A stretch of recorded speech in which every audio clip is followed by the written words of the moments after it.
Thank you very much. Thank you for joining us this morning. We're here at the BC Centre for Disease Control. For those of you on the phone, on the traditional territories of the Musqueam, the Tsleil-Waututh, of the Squamish First Nations. When we'd originally planned this briefing, the intent was to give a briefing on protocols on our emergency management response to the novel coronavirus. The situation has evolved since we put out the media advisory yesterday. We have new information to provide. I'm here with Dr. Bonnie Henry, who, in addition to being the Provincial Health Officer, is the co-chair of our Provincial Coordinating Committee on this matter. I'm going to introduce Dr. Henry right now to brief you. Thank you very much, Minister Dix. This morning, we're here to let you know that late yesterday we had our first case of a novel coronavirus confirmed in a person here in British Columbia through the work of the BC CDC Public Health Lab. So this person is a male in his 40s and a resident of the Vancouver Coastal Health Region. He regularly travels to China for his work and was in Wuhan City on his most recent trip. He returned to Vancouver last week and had onset of symptoms after his return. On this past Sunday, he followed public health messaging. He was assessed by a primary care provider and a test was done. The protocols were followed in that the medical health officer was notified. The test came here to the lab here at the British Columbia Centre for Disease Control, and late last night we had a confirmation of a presumptive positive here in BC. So I say it's a presumptive positive because our protocols are that the confirmation is done by a second test at the National Microbiology Laboratory in Winnipeg, and the sample is on its way to Winnipeg even as we speak, and our lab here has been in contact with the Winnipeg lab. But given the history of travel, the contact that this person had in Wuhan City and the symptoms they were showing, we are confident that this is truly a case of this novel coronavirus. So Vancouver Coastal Health has been in contact with the family, has been in contact with everybody who needs to be around this case, and is following up with the person and a small number of contacts on a regular basis. The person is doing well and is in isolation at home. So I think I'll leave it there. I know there'll be a number of questions, and it's best that we take those questions, and I can answer any of them that you need right now. When is the test from Winnipeg expected to come back?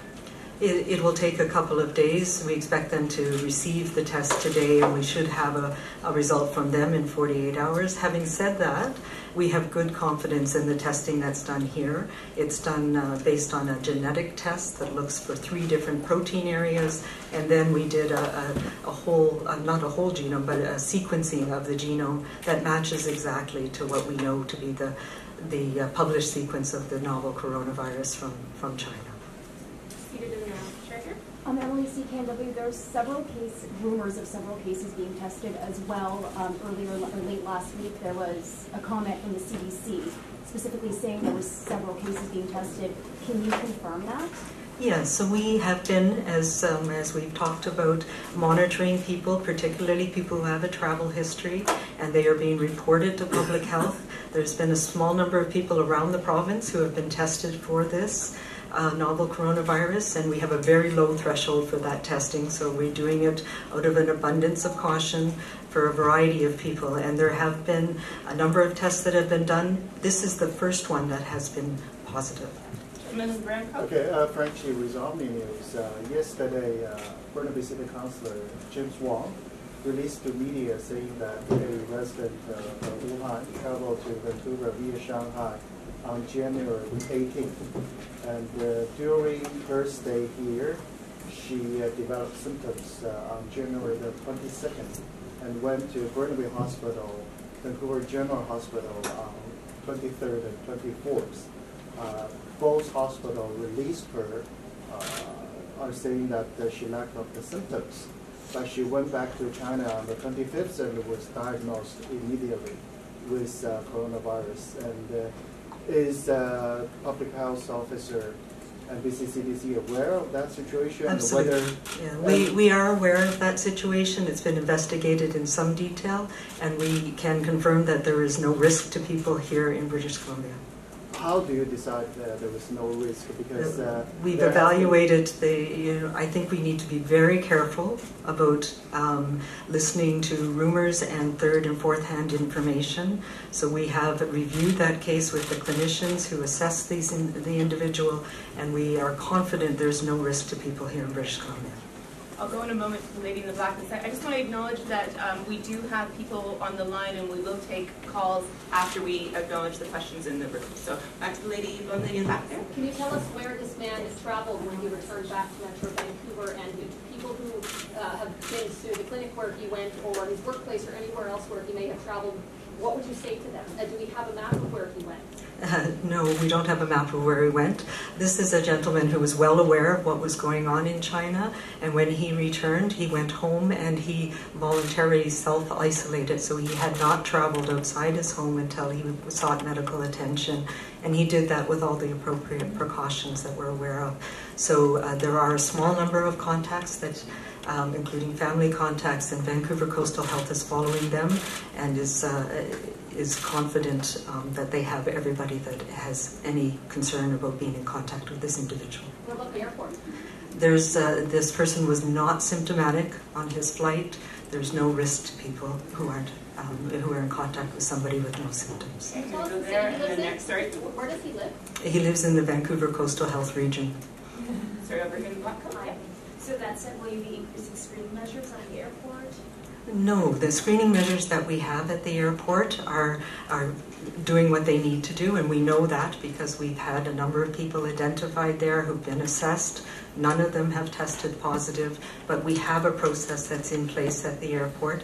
And we are providing information to people who don't have any symptoms, who have traveled to the areas of concern, and that information is working as well. We know that because this is a case in point. People are following the instructions on that information and being safely assessed and tested. So the one thing I will say is the federal government, who is responsible for the warnings at the airport, will be expanding the area of concern, and that's because of what we're seeing happen in China right now. We know that it's broader than just Wuhan City, where there's ongoing transmission of this virus. But we have, in BC, had a very sensitive we've been looking for people who have traveled anywhere in China and doing a detailed assessment, so it won't change the processes that we're using here now. We go gray and then up front.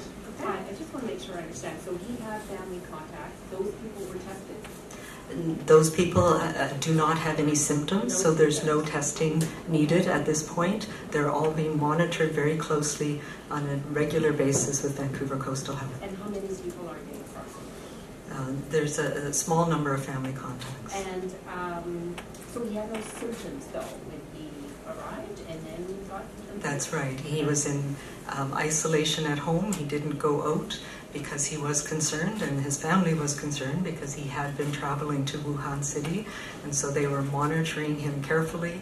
And when he had his onset of symptoms, he called ahead and went to a clinic for assessment. We go down the front row. Given we were talking about the airport, how many health safety workers are based at the airport? And I don't have that number off the top of my head. We do have, there's a couple of things. The Canadian Border Services agents are all trained in how to detect symptoms of health issues, and we also have a quarantine service that is available at the airport directly on a 24/7 basis right now, who are monitoring all of the flights that come in. So it is clear we don't have any direct flights from Wuhan province to anywhere in Canada. We do have direct flights from other cities in China, primarily Beijing and Shanghai, that come into Vancouver, Montreal, and Toronto. So that's the areas that we're most focusing on. So even if we could say, is it 2, is it 5, 1,000? How many health workers, not CBSA, but health? The quarantine service, I don't have that information. It's Health Canada, the Public Health Agency of Canada runs the quarantine service, but I know that they have nurses that are on a rotation there. And the new cases, was he symptomatic? on the plane? No, he had no symptoms on the airplane, and we know he was monitoring very carefully, so we know that he was well after he arrived here until he was at home. I'm going to go to the lady right behind. Okay, so, Okay. Sorry, you'll go next. I just want to make sure I understand, but a person can still be contagious. It can still be transmitted when a person is asymptomatic. No, that's not our understanding of coronaviruses. I know there has been some reports in the media from Chinese government officials concerned about potential for asymptomatic spread within China, and I think we need to be very cautious about that. When we're talking about an area like Wuhan City right now, where there are a lot of people infected, it may be that there are particularly younger people who may not get as sick and may be continuing to transmit the virus to others within that setting.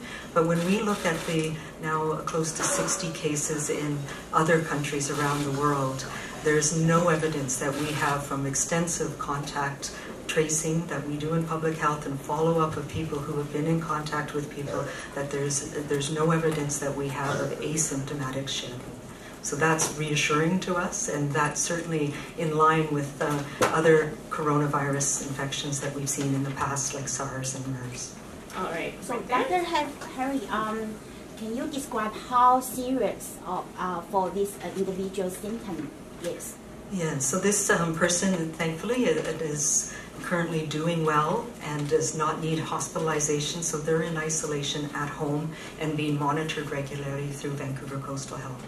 And then I have some follow-up questions. So when they isolate at home, if all the family members have to kept in a different space, different room, also how the home isolation can be? Right. So we work with them to on an individual basis to provide them with advice. So things like wearing masks if they need to be in the same room, that the person with symptoms, as much as possible, stay away from others. You don't do things like sharing of utensils or toothbrushes or things like that. So yes, there's a variety of precautions that we assist people with when they're in isolation at home. And we want to monitor his health condition as well to make sure that if the condition gets worse or if he has more worrisome symptoms, that we're able to have him assessed and cared for appropriately and safely.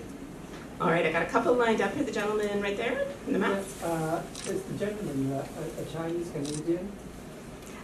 The person is a resident here in Canada.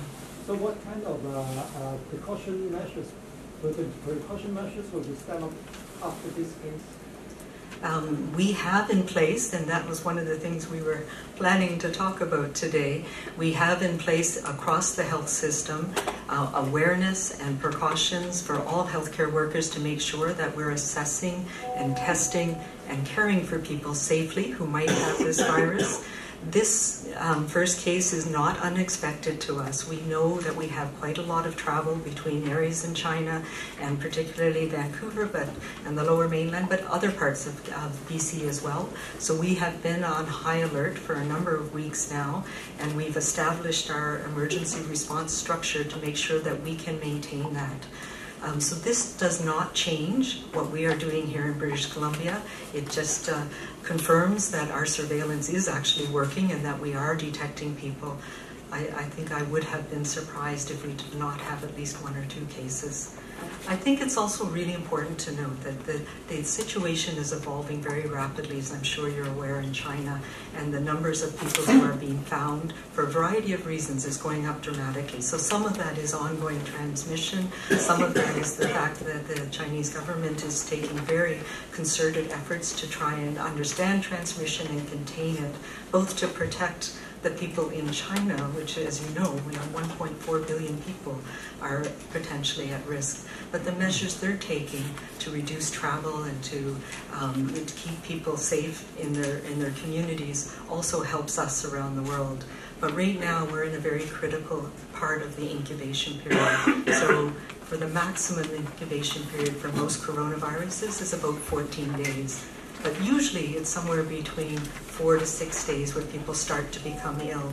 So when we know about the travel restrictions that were implemented last week, we now are in that period here in Canada and other countries around the world where we need to be very vigilant. There are people who have traveled, who are here, who might be incubating this virus, who might be becoming sick in the next couple of weeks. And that's why it's so critical that we maintain our focus on being able to safely assess, test, and care for people if need be. I've got 3 in the queue here, lady in the gray coat, then gentleman there, and then up front. So. Camille Gate. What date did this gentleman arrive back in Vancouver, and when did his symptoms start? And so he arrived in Vancouver last week. I'm not going to give a specific date, but his symptoms did not start until 24 hours after he arrived home. More than 24 hours after he arrived home. Do you know more about his Sorry, if you wouldn't mind, just one sec. I've got 2 patient people waiting here, gentlemen there, and I'll come back to you, number 3. Yeah, we have a comment on the efficiency of wearing a mask. You know, we've read that it's not as efficient when you use sports, and maybe after we have a comment in French on what we're learning today. My French is not that good. I might have to defer to the minister for that. So the thing about masks is we know that they are very important in certain situations. And if I'm sick, my wearing a mask keeps my droplets in. So it does help prevent transmission to other people. And that's why we ask somebody who's sick, who's going to an emergency department, for example, if you have a cough or respiratory symptoms, we ask you to put on a mask and clean your hands. And we also know that it's really important for healthcare workers to wear masks when they're assessing people, because we're getting very close to people. We're doing things like sticking nasopharyngeal swabs down their throat, and that can make people cough. So they need to wear masks and eye protection as well, and we know they're very effective at that. Where it's not known is how effective wearing a mask in the community is when you are not sick yourself. The masks may give you a false sense of security. The most important thing that you can do in the community is to wash your hands regularly. So the viruses like this need to be inhaled into your lungs. The same with influenza and RSV that we're also seeing quite a lot of here in Vancouver, and also in China, I might add. So the vast majority of the people that we're seeing who have come from China who have symptoms don't have this coronavirus. They have all of the other respiratory viruses that we see this time of year. So really important is to clean your hands regularly. So if you're touching something and it has droplets on it with virus in it, as long as you clean your hands before you touch your face or your mouth, you're not going to be at risk of getting that virus in your body. It's not something that comes in through the skin. It needs to get into your mucous membranes and breathed into your lungs. So that's really important. Covering your mouth when you cough so you're not exposing other people. And if you are sick yourself, stay away from others. You know, contact your healthcare provider ahead of time so you can be safely assessed. Juste en français, pour dire que nous avons annoncé aujourd'hui, je suis avec notre dirigeant sur cette question, Dr. Bonnie Henry. Nous avons annoncé aujourd'hui le premier cas en Colombie-Britannique qui a quelque chose qui s'appelle le nouvel coronavirus en anglais. C'est un homme d'une quarantaine d'années qui habite dans la région de Vancouver-Coastal Health, qui est une région de santé ici dans la grande métropolitaine de Vancouver. Et il va bien dans les circonstances. Il est chez lui, isolé. Et nous avons pris toutes les mesures nécessaires pour s'adresser à cette situation. Il a voyagé à Wuhan? Oui, oui. Il voyage régulièrement en Chine pour son travail. Il a voyagé à Wuhan. Il est retourné ici sans indication d'un problème. Il s'est isolé et dès son retour chez lui. Et puis, il est devenu malade après. Risque de propagation, est-ce qu'il y aurait des risques de propagation à la suite de... Non, on a beaucoup de confiance là-dessus, mais on fait ce travail de manière systématique pour assurer que les gens qui habite chez lui, bien entendu, mais les autres gens sont protégés aussi et sont gardés et surveillés aussi. All right. Front? Je comprends plus que je parle. You just touched on this on how it's transmitted. How easy is this one to acquire? Is it moving at the same rate as other coronavirus or viruses, or does it take longer? So it's not that it takes longer necessarily, but one of the things we know that, how infectious is this particular coronavirus? Coronaviruses are around in animals, there's a lot of them, and every now and then they jump the species barrier and are able to infect humans. So this is something we've known a lot about, particularly since the SARS outbreak in 2003.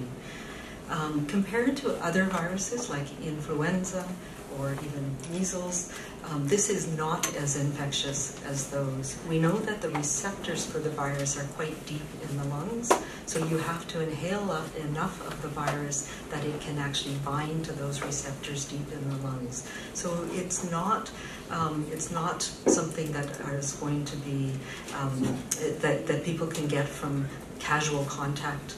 And we know as well that coronavirus in general are in larger droplets. So these are droplets that that fall quickly out of the air, so that you have to be in relatively close contact with somebody to be able to inhale those viruses if they cough or sneeze.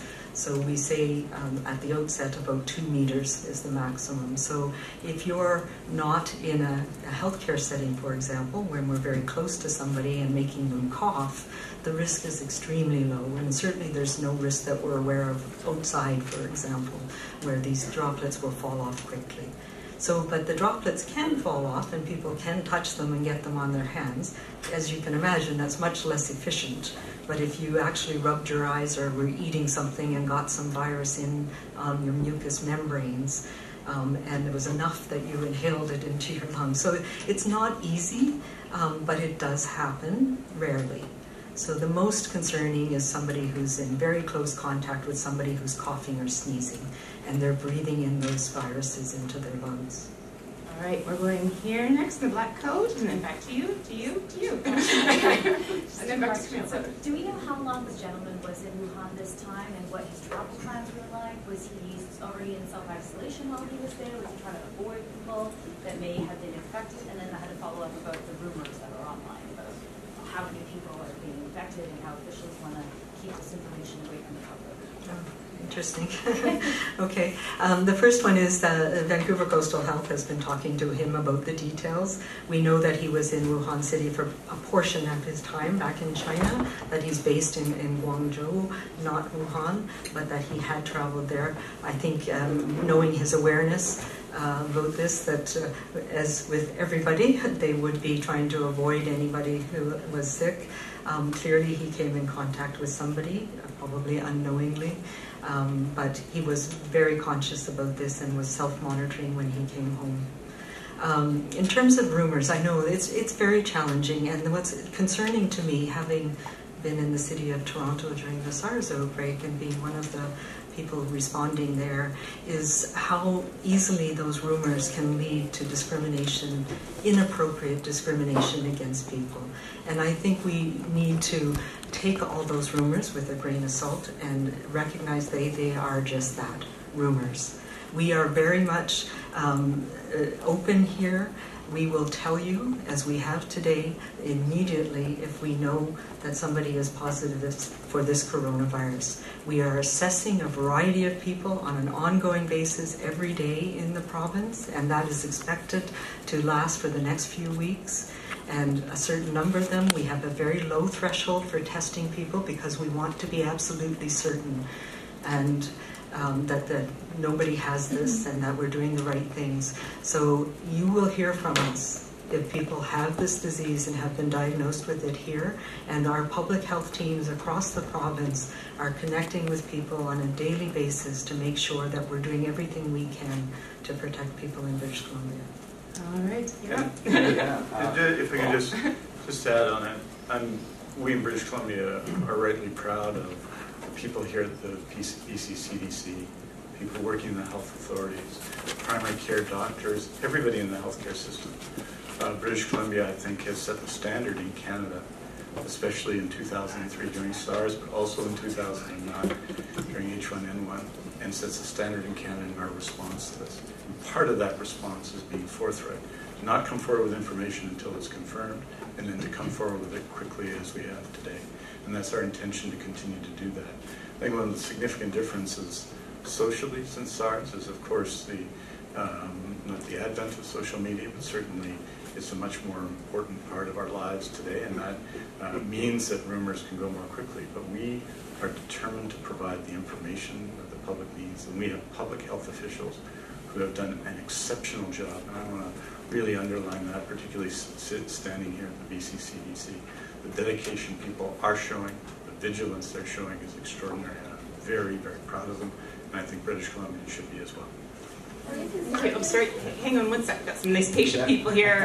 Second row. Again, for recall, if you mentioned, is there any others? I think it's... Province being tested. Can you give us a number of how many people are under testing right now in BC? I can tell you it's a second handful, and that the testing is ongoing. You know, it's.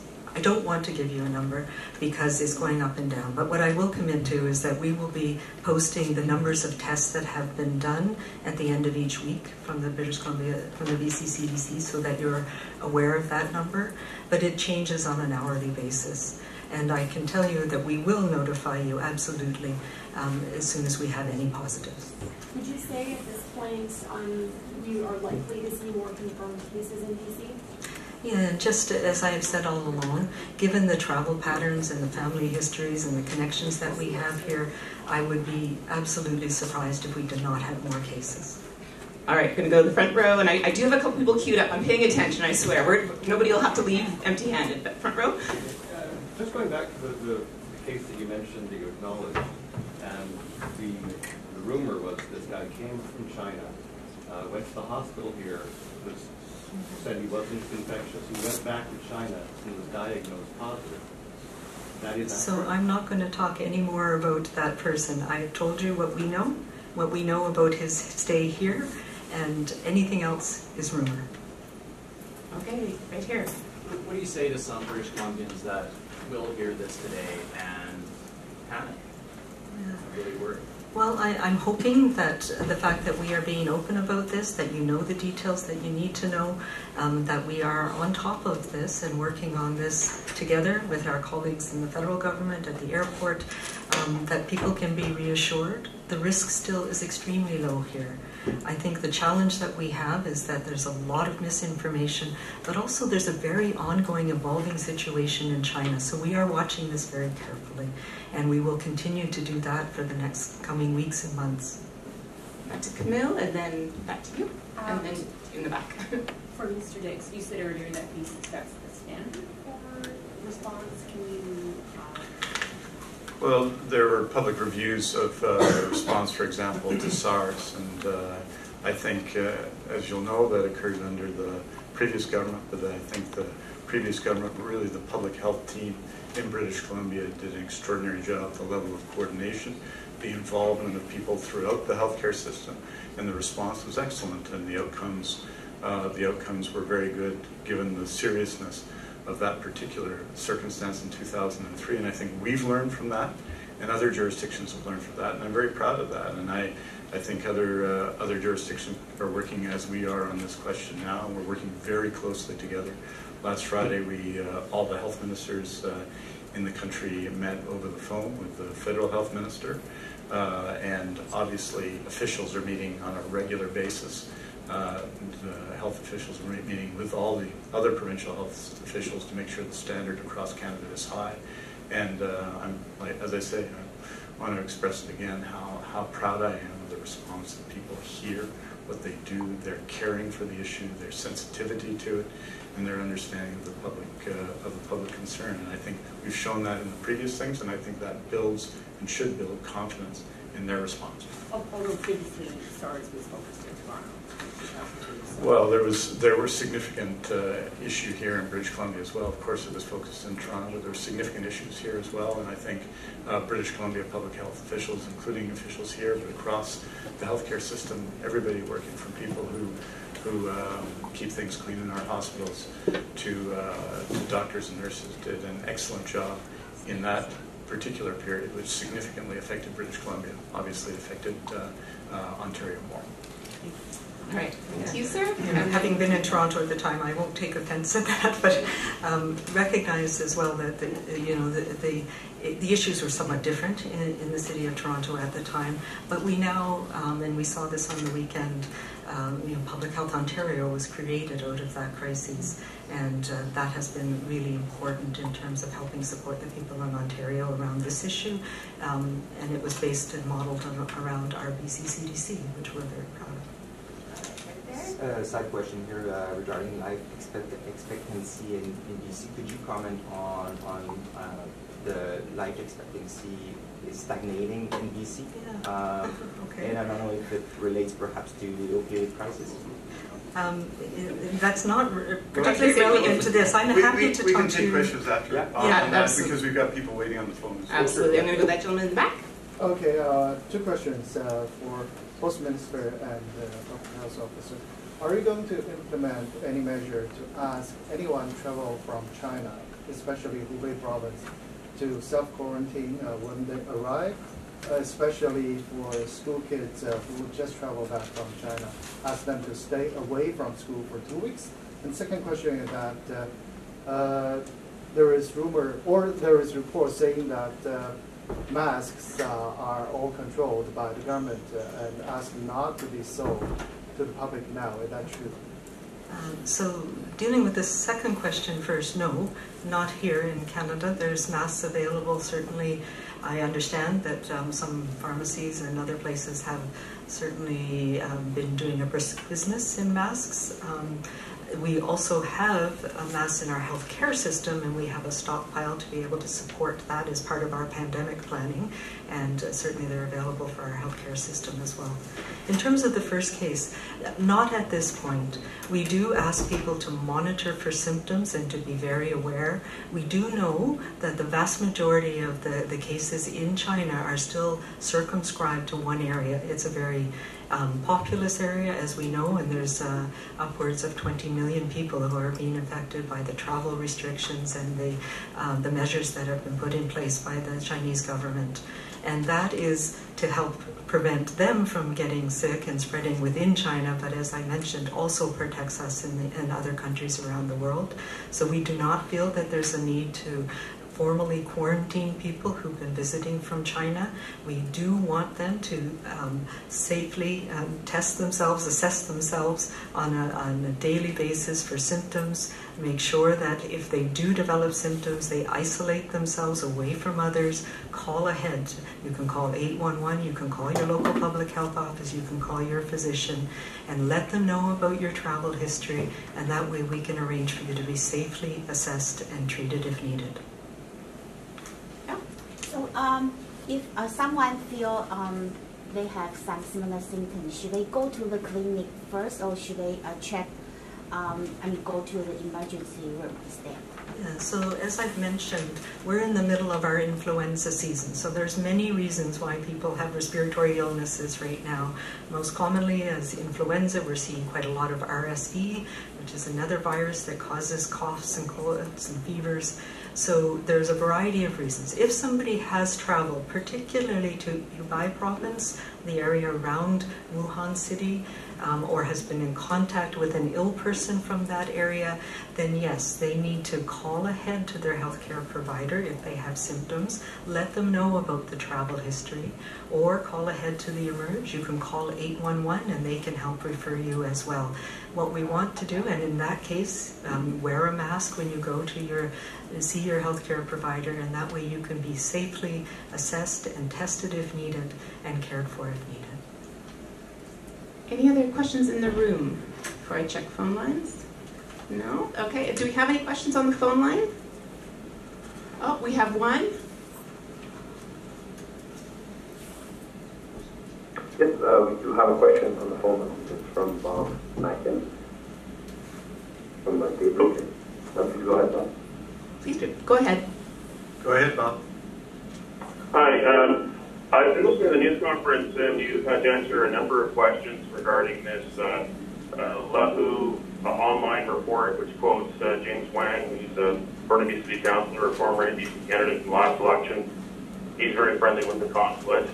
That story was missing a lot of facts, was missing first-hand attribution or confirmation, but it seemed to live a life of its own online, especially yesterday.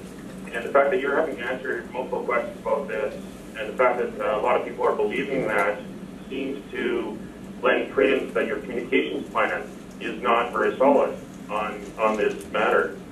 What are you going to do to increase your communications plan to make it better so that you do stop playing catch-up, so that the people of BC will listen to the science, will listen to what you have, because you're playing catch-up right now from a communications standpoint.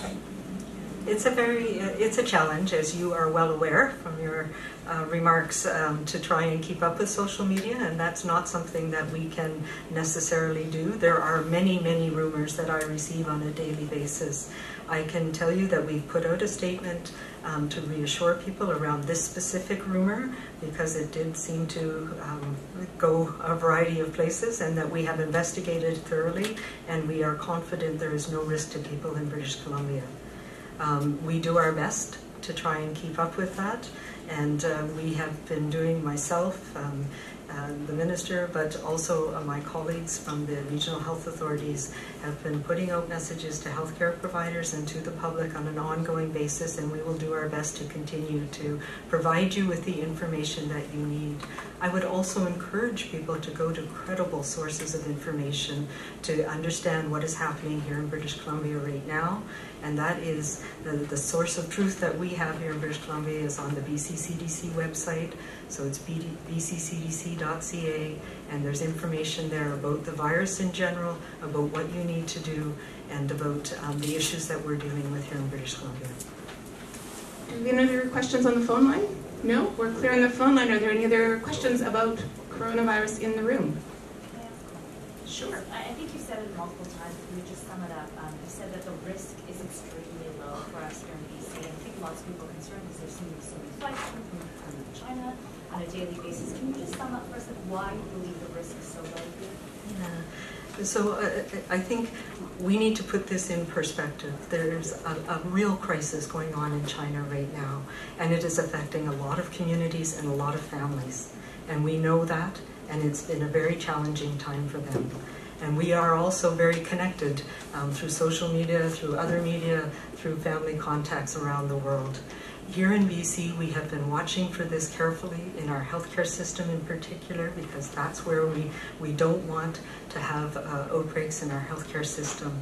And we've been doing everything we can to keep people safe. But that means we have to all work on this together. And taking those important precautions, washing your hands regularly, covering your mouth when you cough, staying home when you're sick, and notifying people ahead of time. Those are really important things. They sound very basic in motherhood, but that's what keeps us safe as individuals and helps us manage with a crisis like this that we're seeing affecting people around the world. Anything else? Oh, we have another one. 100% clear. He never went to a hospital. All the testing was done while he was in self-isolation at home. That is correct. So is the public putting trust in this person alone to stay in his residence? No. Yes and no. We have a public health system that follows up on people regularly, so multiple times a day we'll be in contact with anybody who had any contact with this individual. As I mentioned, it's a very small number, and Vancouver Coastal Health, and we have Dr. Patty Daly who's with us here today. Her team is actively following anybody who is at risk. Thank you very much. Thank you.